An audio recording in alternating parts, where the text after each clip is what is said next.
All right, thank you for coming back to listen. This is the Misconception of Women, Part 2.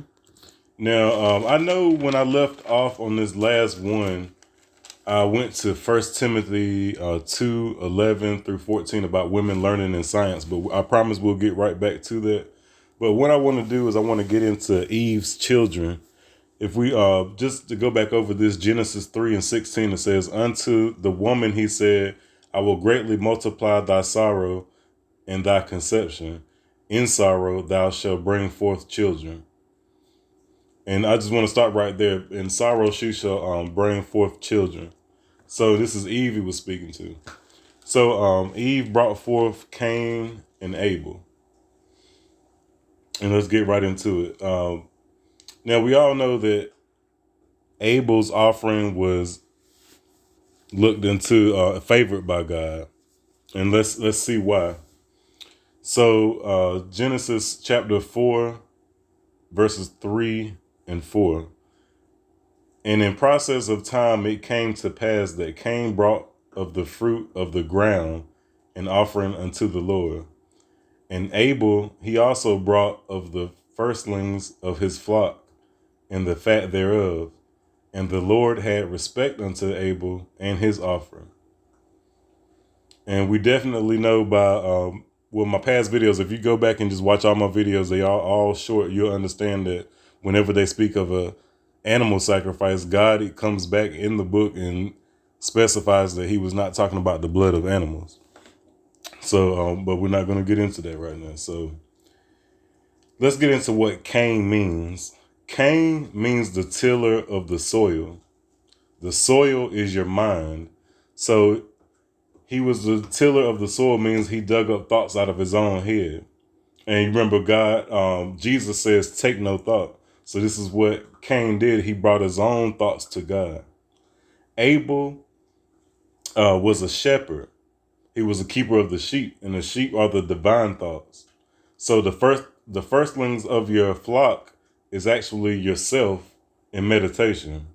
And we can verify that with 1 Corinthians chapter 15 and 46. It says, "Howbeit that was not first which is spiritual, but that which is natural, and afterward that which is spiritual." So the firstlings of your flock is what is natural, and that is yourself. That's why Jesus said, take no thought. So Cain and Abel is the actual struggle between good and evil. And this is the struggle in between being a God and between being a devil. So again, I just want to also take that verse and just let you know that there are verses that say, kill the firstborn of every town, every firstborn in town. And this is what it was speaking about, not killing an actual baby. This is sacrificing yourself in meditation. So let's take a look at Genesis chapter 4 and 8. And it says, "And Cain talked with Abel, his brother. And it came to pass when they were in the field that Cain rose up against Abel, his brother, and slew him." So these two brothers, again, represent your left, your evil, and your good side. This is the left, which is the carnal mind, and this is your right side, which is the divine mind.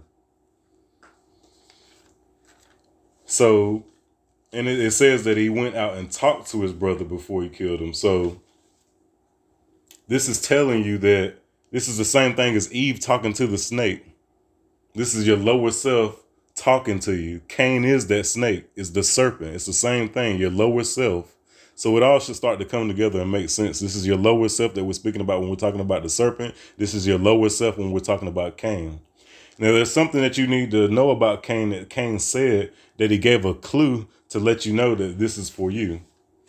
So in Genesis chapter 4, and this is verses 14 to 15, and this is Cain speaking after killing his brother to God.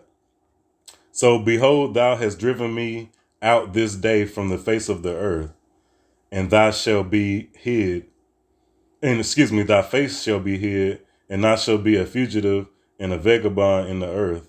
And it shall come to pass that every one that findeth me shall slay me. He says, every one that findeth me shall slay me. It only takes one person to kill you, but he said, every one that finds me. In verse 15, it says, and the Lord said unto him, therefore, whoever slayeth Cain, vengeance shall be taken on him sevenfold. And the Lord set a mark upon Cain, lest anyone finding him should kill him.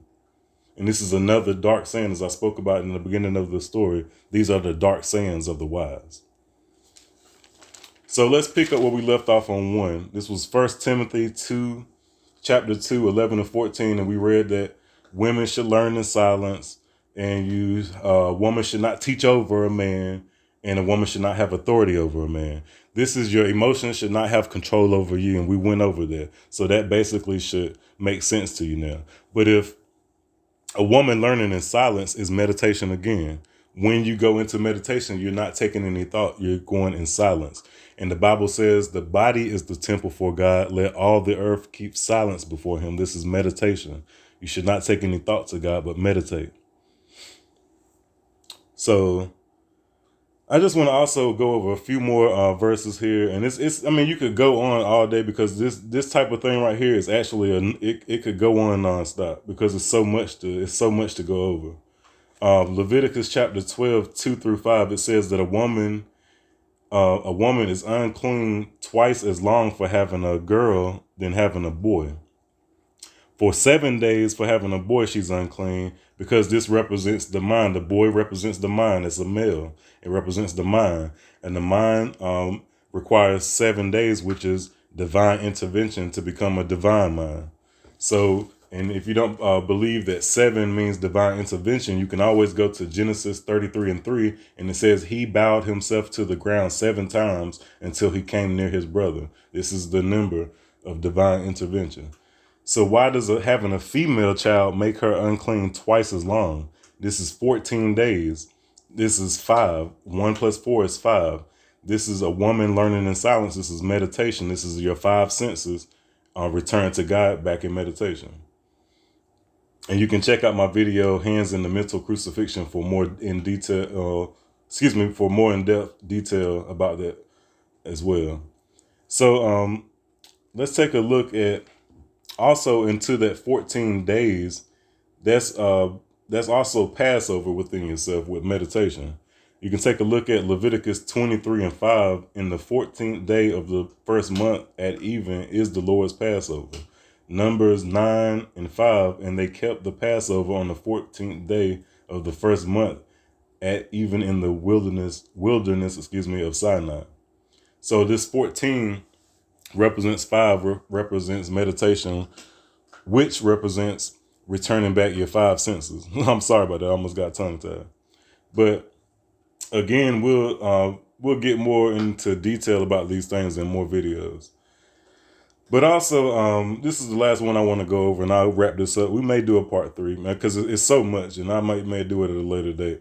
But check out Exodus 21 and 2. And if you believe this literally, then you're saying that the God you serve chose people to be slaves. Exodus 21 and 2, if thou buy a Hebrew servant, 6 years he shall serve, and in the 7th he shall go free. And in Exodus 21 and 4, it says, if his master have given him a wife, and she have born of him sons or daughters, the wife and her children shall be her master's, and he shall go out by himself. But if in the other verse it says, but if he say that he loves his wife and he loves his master, then they shall bore him in his ear. And I'm just going to start reading that from right here. What this means is, and if you take this literally, it's saying that only the men could be free and the women had to stay and be slaves. But what this means is, this is your Cain and your Abel. If you want to serve your Cain side, then that's what you have done. You have just put yourself back down, and that's why they say bore you in your ear, because you can't hear the word. You don't understand. So, and if any woman that you marry of that master that master gave unto you, that was emotion. This was not your spirit. So we'll get more in depth to it, and if I do a part 3, but I mean it's definitely easier to understand once you get the other part out of your mind that this is actually talking about a real woman, and this is not talking about your emotions and talking about your spirit. But it should make perfect sense. And again, if that master has given you a wife on your Cain side of yourself, then that's your emotions that you're following, and you're in an emotional state. So I definitely want to get into more. I may finish a closer look inside the temple first, and then I'll eventually get to part 3 of this and maybe wrap it up, or maybe do more, because this is endless. There's endless verses that I can think of to just interpret to make people understand better. But this is the very reason why women had to fight for their rights. This is the very reason why women were treated as they were in the early days, and now they're having to fight for rights to be treated equal. Thank you for listening. Please share and subscribe and share your comments. Please. Thank you. I love you guys. Thank you.